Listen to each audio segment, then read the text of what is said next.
Assalamu alaikum wa rahmatullahi wa barakatuh. Was Islam spread by the sword? How can Islam be called the religion of peace when it was spread by the sword? It's a common complaint among some non-Muslims that Islam wouldn't have millions of adherents all over the world if it hadn't been spread by the use of force. I have some logical and reasonable points that will make it clear. Islam means peace. Islam comes from the root word salam. Islam also means the total submission to the will of God. Thus, Islam is a religion of peace. Sometimes force has to be used to maintain peace.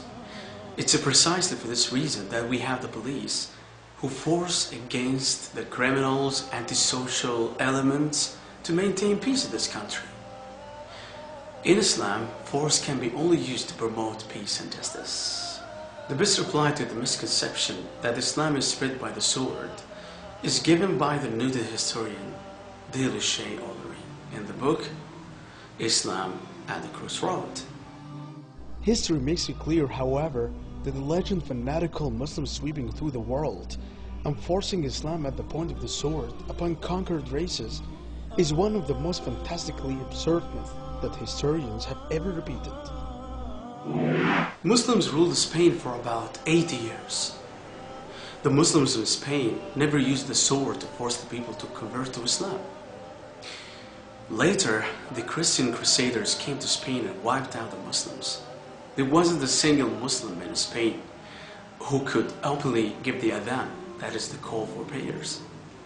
Muslims were the lords of Arabia for 1,400 years.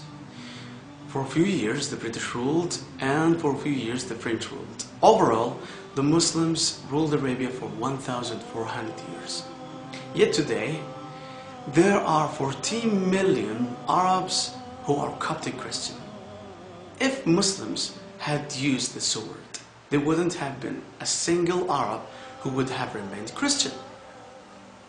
The Muslims ruled India for about 1,000 years. If they wanted, they had the power of converting every and each non-Muslim to Islam. Today, more than 80% of the population of India are non-Muslims, and they are bearing witness that Islam is not spread by the sword. Indonesia is a country that has the maximum number of Muslims in the world.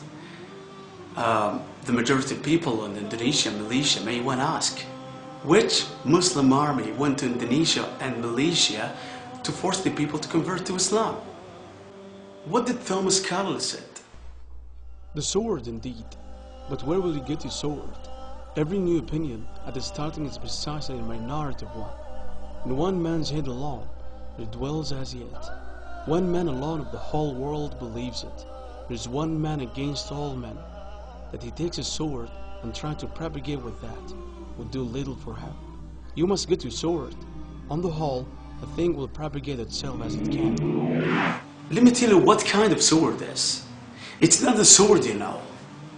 It's the sword of the intellect. It's the sword that conquers the hearts and minds of people. Allah says in Quran, ادع إلى سبيل ربك بالحكمة والموعظة الحسنة وجادلهم بالتي هي أحسن إن ربك هو أعلم بمن ضل عن سبيله وهو أعلم بالمهتدين. Islam is the fastest growing religion in America and Europe. Which sword is forcing people in the West to accept Islam in large numbers? Let's see what the Dr. Joseph said. People who worry that nuclear weapon will one day fall in the hands of the Arabs fail to realize that Islamic bomb has been dropped already. It fell the day Muhammad was born. I want you to have a look at the statistics of non-Muslims who are converting to Islam every day. Are they converted to Islam by the sword, or are they using their hearts and minds? See you